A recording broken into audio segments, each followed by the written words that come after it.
What to do, ladies and dudes? It's your boy, the Vulgar Desperado, representing the Japper Jaws, here to give you and your crew some things to talk about in your living room. Today, I got a quick review of Ghosted, starring Chris Evans and Ana de Armas. I think that's her name. I'll always be butchering people's names. Y'all know how it goes. But before we get into it, please hit that like and subscribe. Would really appreciate it on the road to 1,000. Thank you very much.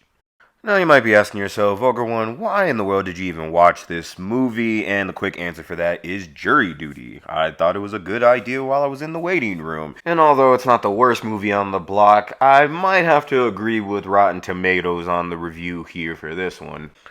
I did hope and have a little bit of expectations that maybe it could be something good like True Lies or Mr. and Mrs. Smith. And, Chris Evans is a pretty funny dude, and while I've never seen Ana de Armas in anything else, she is quite the smoke show, so wasn't going to mind the eye candy there. Now, the movie follows a simple yet familiar plot if you've seen any of these I'm dating a spy that I didn't know about type of movies like Tom Cruise and Cameron Diaz's Night and Day.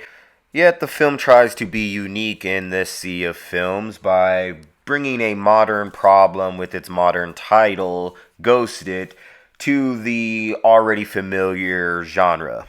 So the film follows the apparently clingy Cole, and I shit you not, after having a 30-minute meet cute and magical day with Ana de Armas' Sadie, he decides to surprise her in London after she's been, ignoring 11 some odd 50 million text messages he sent to her and, essentially is getting ghosted. From there, he kind of gets wrapped up into some shit with her, obviously, as she is the spy, and then they kind of get thrown into this mission to save the world and I guess kind of work on their relationship. I mean, they kind of only really met the one time, but, it is what it is.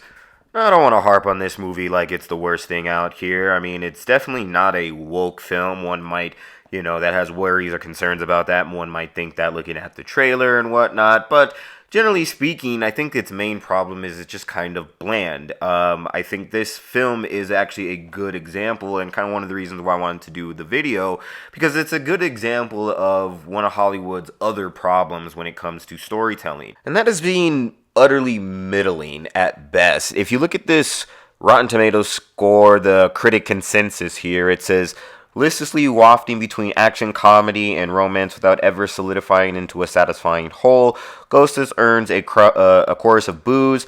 An audience say Ghostess isn't great, but if you're in a mood for a fun, lightweight action movie, then there are definitely worse options. And that's kind of how I would agree too. And I think the problem with a lot of films nowadays is, especially in the realm of comedy, is that they don't know how to solidify itself as something really funny or really good action. They do things very middle of the road. Like if this was a test, it's like, yeah, you technically did all the correct things. You made it into a 3-part structure. You got pretty people to play the leads. There are some jokes out here and there's some action scenes here, but none of it is memorable. And now, again, there are some parts that are pretty funny, and I'll kind of go into that a little bit later because it has to do with another issue that Hollywood, I notice, has. But here in this film, I found myself only just really LOLing, laughing my ass off out loud, like maybe 2 or 3 times for the whole movie, and that's not good in my opinion. If you're going to be labeled a comedy, I think you need to be, I don't know, funnier.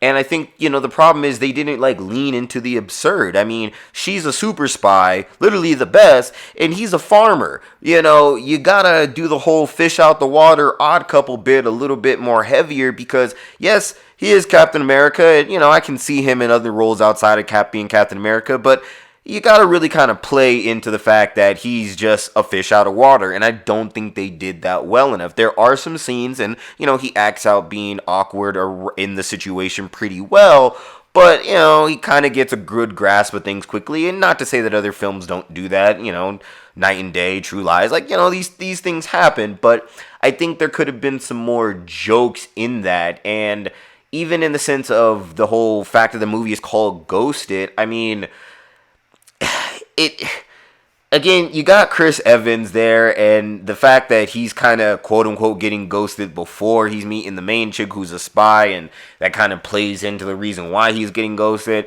It's a little unbelievable. Chris Evans, a lot of eye candy for a lot of ladies out there, but besides that being, they don't really play into that much. I mean, they use the term and they kind of try to joke with this cab driver a couple times, but the idea is supposed to be, at least when you name the film something, that it's supposed to be a recurring problem. It's supposed to be something bad that, or not even necessarily bad, but supposed to be like a main staple of it. And outside of the fact that he had an ex-girlfriend and then this chick doing it, I don't really see the whole ghosted motif being of, well, one, any importance, and two, of anything kind of believable. It's kind of, again, it's very middling. Like, he does text her a lot and it's a little cringe, but for the most part he seems kind of like a normal dude. And I think that's kind of what I also meant by playing into the absurdity. Like, make him more fucking clingy, make him a little bit more weirdo, make it like actually funny. Like, if you've ever seen Chris Evans in not another teen movie, this dude can go there. Like, he's a pretty funny dude. And I think most of, like, especially like I said, there's a 30-minute meet cute. It really honestly felt like just normal conversation you could either have or hear from other people. And that's what I mean. It's like, yo, this is normal shit.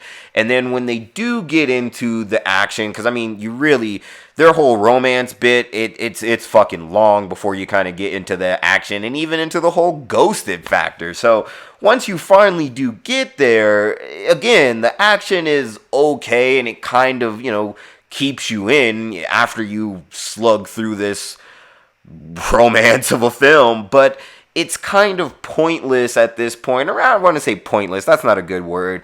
It's just kind of nothing is that exciting. Nothing is so off the wall, out of the blue, or crazy, or epic. I mean, arguably the best part of the movie is Adrian Brody's acting, because that dude can act. It's kind of weird. I mean, I've seen him in a lot of films. I'm like, Dan, do you put on a different accent each time? But I'm sidetracking here. I mean, there's just nothing that was so cool, or rather nothing that you haven't seen before that really could save the film. If you were going to be, light with your humor and heavy with your kind of romance, if it's an action comedy and she's a spy, you might want to bring some balls to the wall action.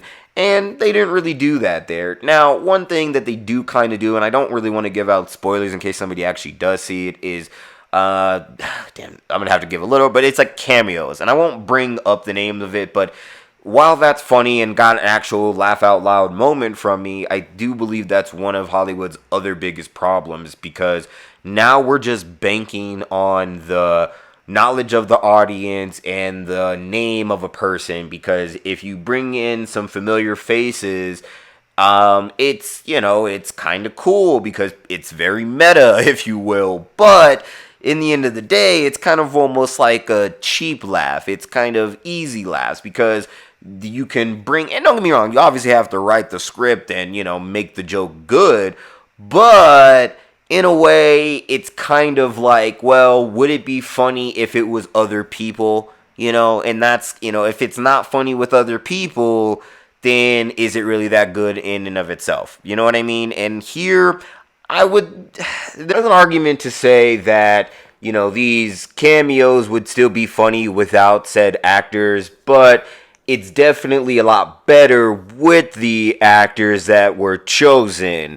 So that's kind of, personally, going forward in the future with movies and entertainment, it's like, okay, if we're going to keep doing these cameos and callbacks to other parts of these actors' careers, is that real good writing, or is this like just cheap Easter eggs, if you will? Overall, if you got time to kill, you're sitting around in jury duty, you might enjoy this film, but it's kind of just another lifeless film that we're kind of used to seeing. I mean, like I said, this isn't a genre that you haven't seen before, but you can go back to some of those older films and they do hold up a lot better than this one will. I mean, especially even with the modern lingo of ghosted, it's just, what it is.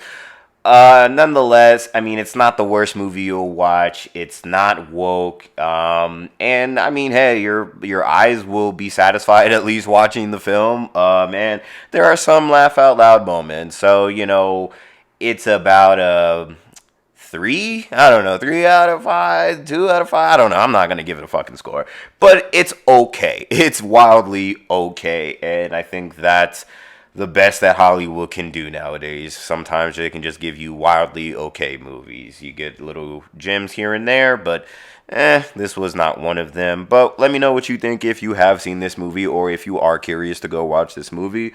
Got some other movie reviews coming up here soon, but you know what it is. Jabberjaw's in the booth. Vulgar Desperado. We'll catch you on the next one. Peace.